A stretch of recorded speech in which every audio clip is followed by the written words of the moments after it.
Story 1. I used to work as a custodian at a middle school for almost 5 years, usually on the overnight shift. I'd clock in around 10 at night and stay until right before the sun came up, when the buses started pulling in. At first, I actually liked the job.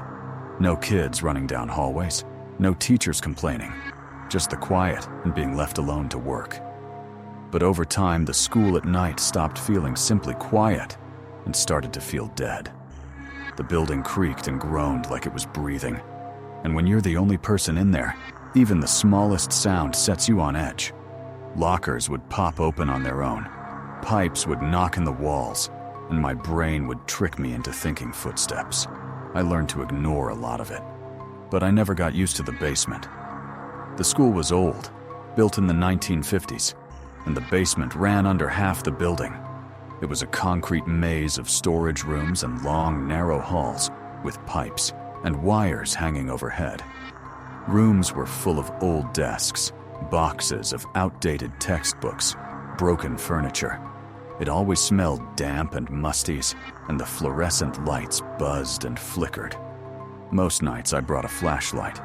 An older custodian warned me to avoid the basement unless absolutely necessary. He joked it was haunted, and I laughed. But from week 1, I felt uneasy there, like stepping into a different world from the bright hallways upstairs.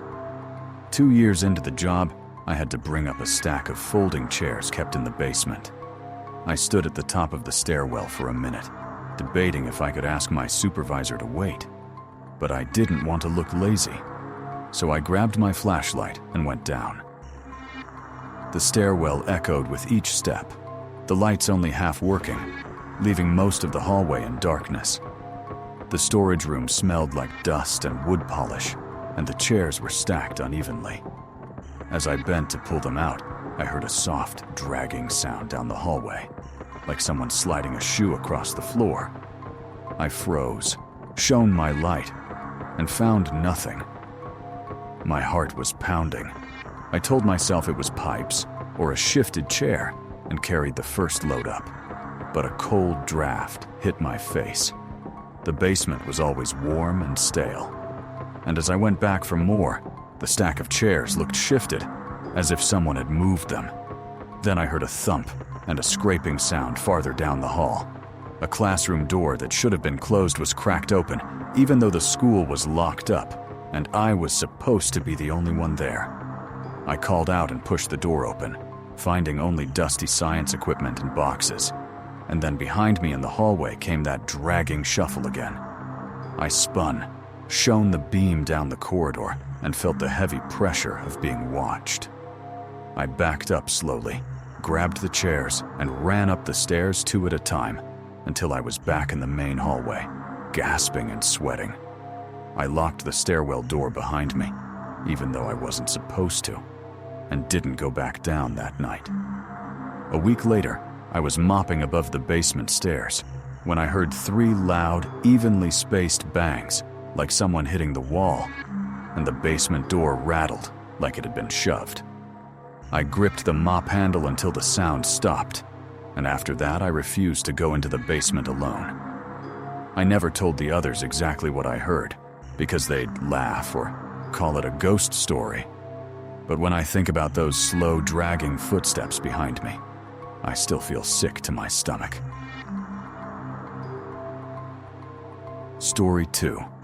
I worked as a custodian at a high school for 3 years, and as the newest guy, I usually got the overnight shifts. The building was enormous, 4 floors and 2 gyms, and at night it felt like a giant maze. Our rule was to go floor by floor, room by room, turning off lights, emptying trash, and locking doors. It took the whole night if you did it right. One Friday, I was alone because a coworker called out sick. I started on the first floor, mopping and wiping down surfaces, telling myself the flickering lights were just the building settling. Around midnight, I made my way to the 3rd floor, which always gave me a bad feeling. It was quieter, full of older, unused classrooms, some permanently locked, others full of dusty books and broken lab equipment.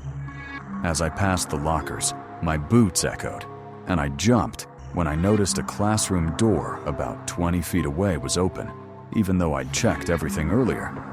I set my mop down and walked over slowly, pushed the wooden door with its square glass, and shone my flashlight in.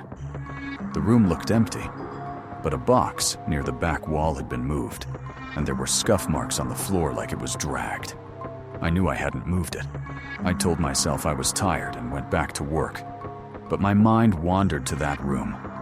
When I later passed it again, the door was wide open, and the box had been moved to the center of the floor.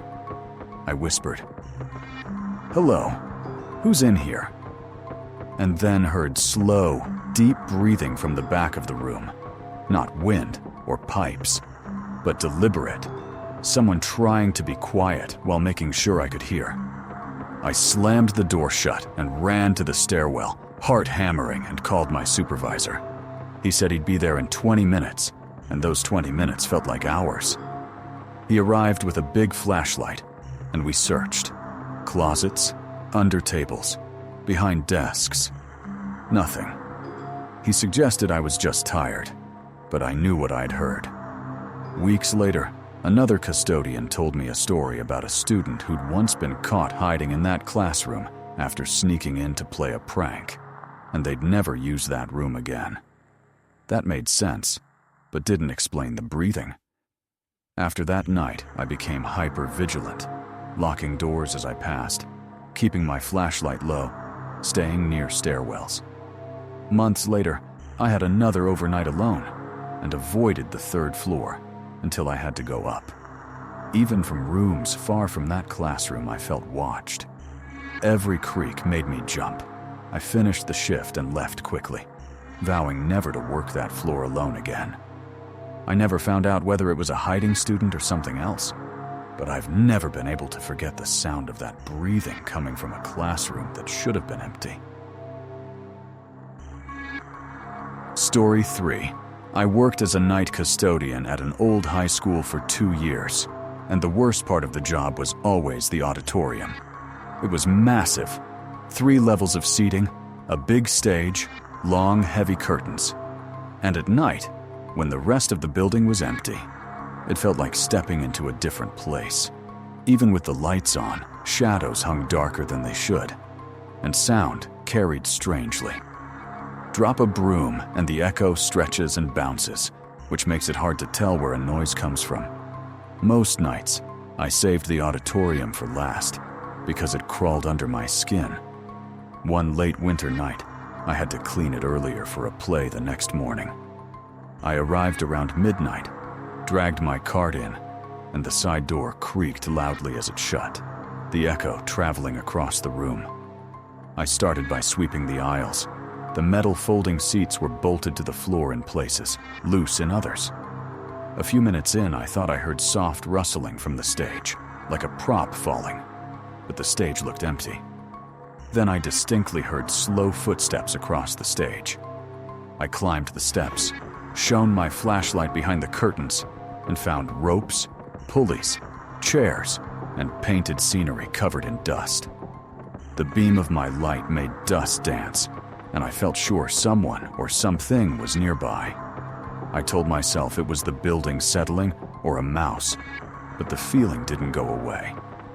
While mopping the main floor, I thought I saw a shadow move across the second tier of seats. When I shone the light, nothing was there. Then I heard a whisper from the balcony, low, indistinct, and moving closer, and my flashlight trembled in my hands. I tried calling out, but my voice sounded weak. There was no answer, only echoes. When I finally climbed onto the stage, dusting and moving props, the whispering came again. And this time, it sounded like someone saying my name directly behind me. I spun and the flashlight slipped from my hands. The stage was empty. I backed away and heard soft footsteps above, pacing across the balcony as if someone were watching me. I ran to the side door, threw it open, and the cold night air hit me like a wall. Even as I locked the door behind me, I could still hear the faint echo of footsteps fading away. The next morning, I told a coworker who laughed and blamed old buildings settling, but I learned later that years ago a drama teacher had died suddenly on that stage during rehearsal, a heart attack in front of students. People said you could sometimes hear him walking the stage at night or whispering in the seats. I can't explain what I heard, but when that whisper called my name and those footsteps paced above me, I felt watched and small in a way that stayed with me long after I quit the job.